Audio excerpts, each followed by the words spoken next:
Welcome to a new episode of Hawk Talk. Along with our sister program, Red Hawk News, we will continue to take you deeper into the world of ACIT with special features, interviews, and a few other surprises. On today's episode, we're starting off with a piece from the Talent Awards, and to honor the person who started the media program at ACIT, Mr. Petrowski.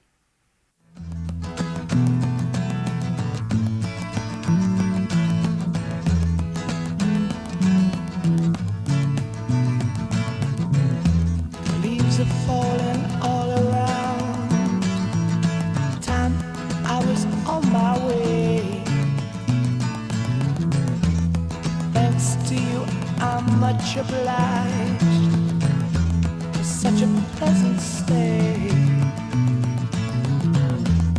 But now it's time for me to go. The autumn moonlight's my way. But now I smell the rain, and with it pain, and it's heading my way.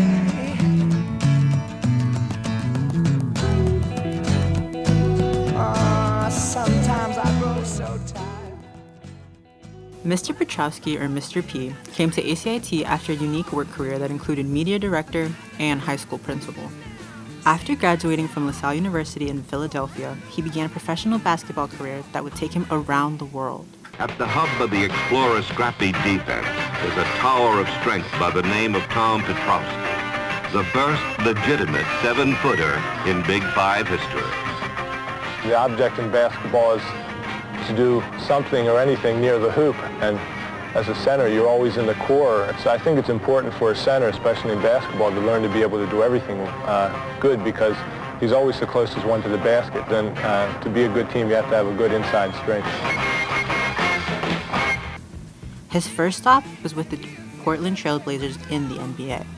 He also played in Europe, where his last stop was Geneva, Switzerland. Mr. P married his college sweetheart, Cass, and they've been married for 40 years. Mrs. P was also a teacher and recently earned District Teacher of the Year in the Galloway school system. Together, they had 2 sons, Matt and Luke. Both are also 7 foot tall, just like their dad, and both played college and pro basketball. In addition to their biological sons, they raised 10 other young people in their homes, including Jamaican Sharisha Richards, who became the all-team leading scorer at Albany University in New York. Mr. P came to ACIT after developing the new Atlantic Christian School campus in Egg Harbor Township. He was lured to the Red Hawks when he was invited to start a new media program at ACIT and to start up the boys basketball program. The media programs now include a full academy, 3 media electives, and the photography classes. Mr. P says that he'll probably never fully retire and that he has several goals he still wants to accomplish. But he's also looking forward to spending more time on his hobbies, which include fishing, boating, and cooking. Part of his year will now be split between spending time at his home in Port Republic, the Cayman Islands, Portugal, and wherever else his wanderlust takes him. I guess I'll keep on rambling. I'm gonna see myself. But Mr. P says ACIT will always be close to his heart, and he looks forward to visiting in the future to see how high the Red Hawks have flown. Bon voyage, Mr. P, and thank you.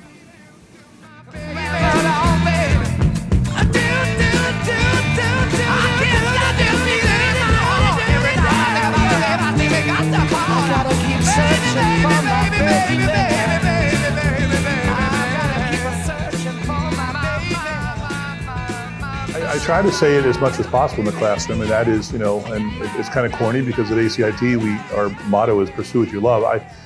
That's really a guiding force in my life, and you don't find that all the time very easily, you know what I mean? Sometimes you have to turn over a lot of rocks to find what you're looking for. Mr. P has been teaching at ACIT for years, teaching students how to create films.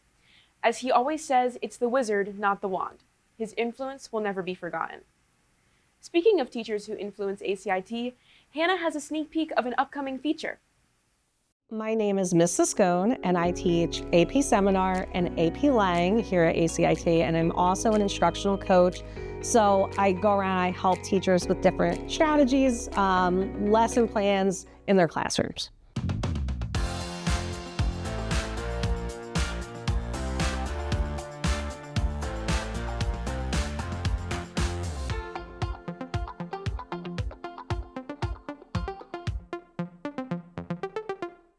Mrs. Scone's favorite part about being a teacher is the students, forming bonds with them and watching them grow. I love the fact that no 2 days are ever the same. When you're working with teenagers, you never know what could happen in any given class period, and I like that because it keeps me on my toes. It forces me to keep things fresh and engaging, and I just like the relationships I get to form, and I like to see my students mature. I love Mrs. Scone. She is the best teacher and the best b-baller in the land. I love Mrs. Scone. She has taught me so much, and even this year, like on writing assignments, like I would email her, be like, hey, Mrs. Scone, can you look this over? Gives me feedback on it, provides me like with rubric suggestions, and she really is just a great teacher, a great person to connect with, really develops personal relationships with her students, and is a really great person. I think that Mrs. Scone has genuinely been one of the best teachers and resources I've had here at ACIT. She's been an admissions officer for Colgate. She has genuinely helped my writing improve so much within her AP seminar course, which I was very grateful to be able to take as a sophomore. I love how she just prepares us, like she gave us a lot of tools to really pass the exam. Like if it weren't for all of that, I probably would have failed, honestly. Like she really prepped us and she worked us hard. Well, first of all, AP Seminar is a really interesting class. You learn how to argue, and that's what Mrs. Scone does. Like she just teaches you how to argue, how to reason with yourself, and she just really promotes critical thinking. And she's honestly one of my favorite teachers. I think she's a great teacher and a great person. I would definitely say she's one of my favorite teachers.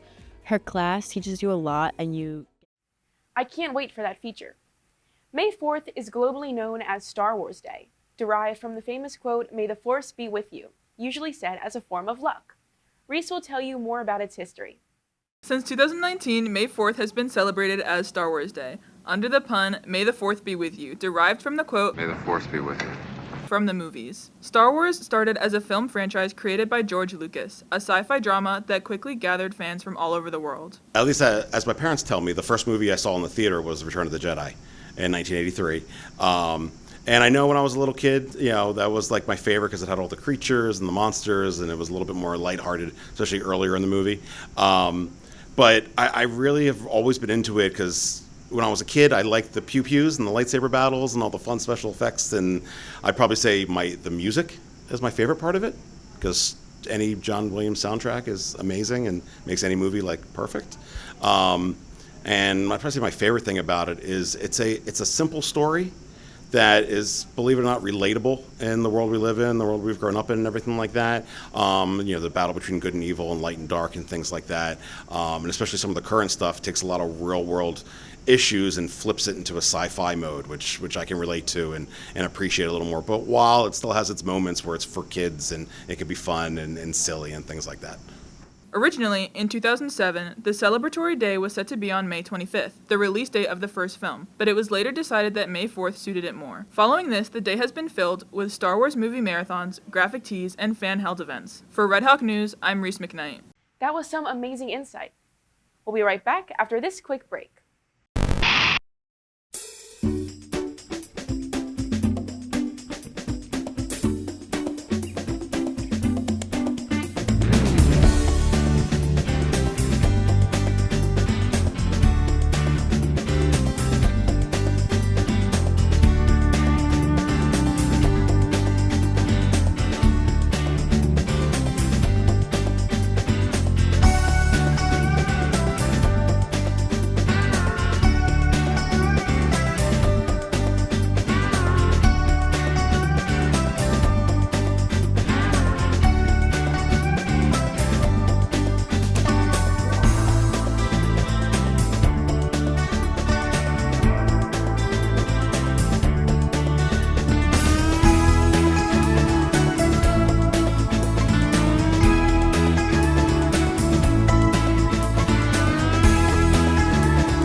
And now it's time to discuss ACIT Softball Senior Night. The Lady Redhawks took the win over Atlantic City. The final score was 8-1. The Redhawks had led the whole game, but they really started to get it going in the fourth inning. Zamira Luna played great defensively and was a key player in the big matchup. Mia Sarni was the player of the game, finishing with 9 impressive strikeouts. Sarah Lavulo added 2 out of the Redhawks' 8 runs and had 2 hits as well. The Lady Redhawks played absolutely outstanding and broke their losing streak. Lucky for you if you missed it, they will play Atlantic City again May 20th at Atlantic City High School. The game will begin at 4 p.m.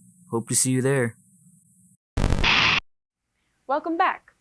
Did you know that Brianna Groa is the NJSIAA Group 4 South champion in the hurdles and long jump from the past weekend? We also have Ashlyn Walker, Jamar Boyer, Mikhail Hall, Tommy Wodazek, and Akimo Daniel, all advancing to the state championships on May 31st in Somerset, New Jersey. Typically in May, the freshmen and the juniors start state testing. On top of that, there's also AP testing. To prepare it for next year, Noah has some study tips. Test taking can be stressful, but what's even more stressful is having to cram studying everything in right before a test. But how does one effectively prepare for a hard exam? We decided to interview some ACIT students and ask about their best studying and test-taking tips. The most unique way I've used to study was making a guess who board, because for AP US History 2, we've gone like the whole month to study for the AP exam, and my friend Madeline Hess came up with the idea to make a guess who board of like the prominent figures in history. And we were working on that for the past like week or two, and she finally made it at the beginning of this week, and we've been playing it. So it was fun. I create these Google spreadsheets where I divvy up my days until I have a deadline or a test due, or maybe SATs or AP exams. And in each of those spreadsheet days, I put in what I have to do during that day and how long it would take me. That helps me visualize what I need to do to be able to keep myself accountable and so that I don't procrastinate. Those were some interesting studying tips. How about we hear it from a teacher now? We interviewed Miss Hannon about what she recommends to students.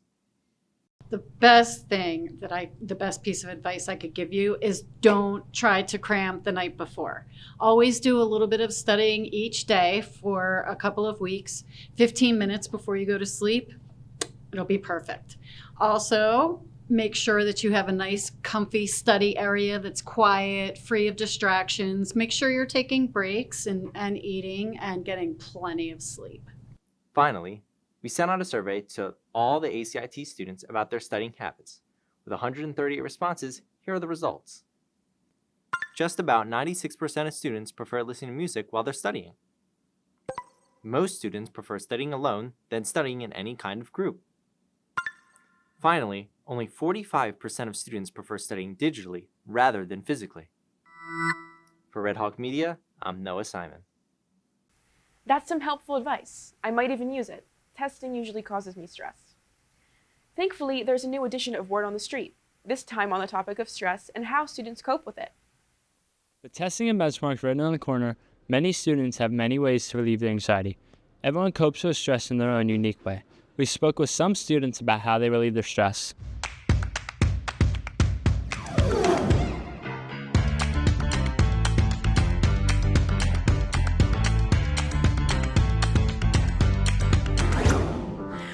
I try to prepare by doing things in advance, and I relieve the stress by, just generally relaxing before I have the thing that's going to cause me stress, instead of cramming all on the day before. I usually go to friends or family to find support and comfort and advice, and it usually helps me out. I box, so hit the gym. If when something causing me stress, or if I know something gonna stress me out, I try to avoid it because I'm not good with stuff like that. But yeah. To prepare, I usually just take a moment to step back and think about what's gonna happen. I try to be as positive as I can be and see my outcomes and weigh what would most likely be the best one.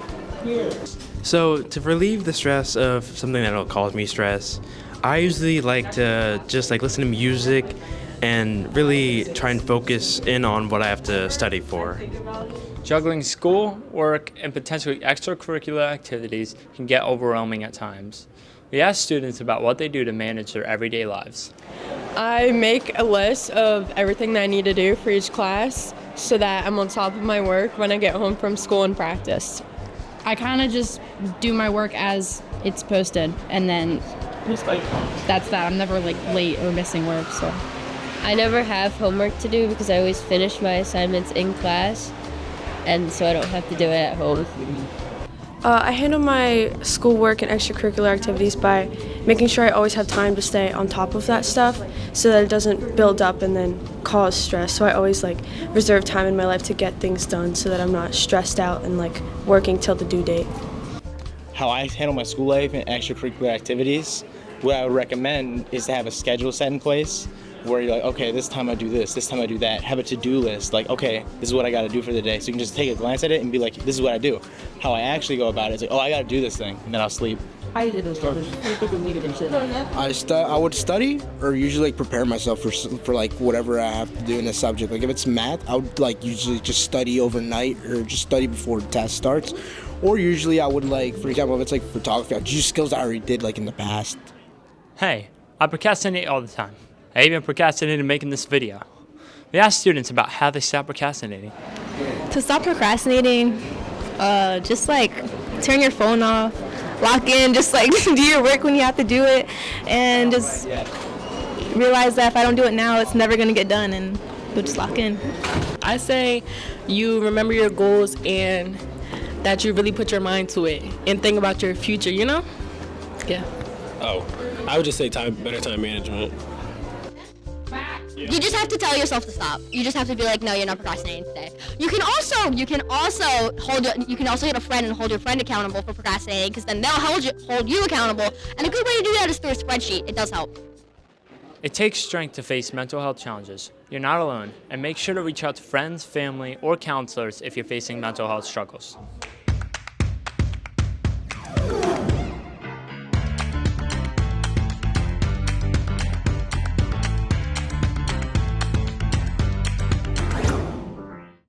Looking for more places to find us? Red Hawk Media has launched our social media on Instagram and TikTok. As always, please like and subscribe to our YouTube channel. If you have any upcoming ideas for a story or feature, don't hesitate to reach out. For the staff and crew of Red Hawk Media, I'm Victoria Turcasio. We'll see you next time.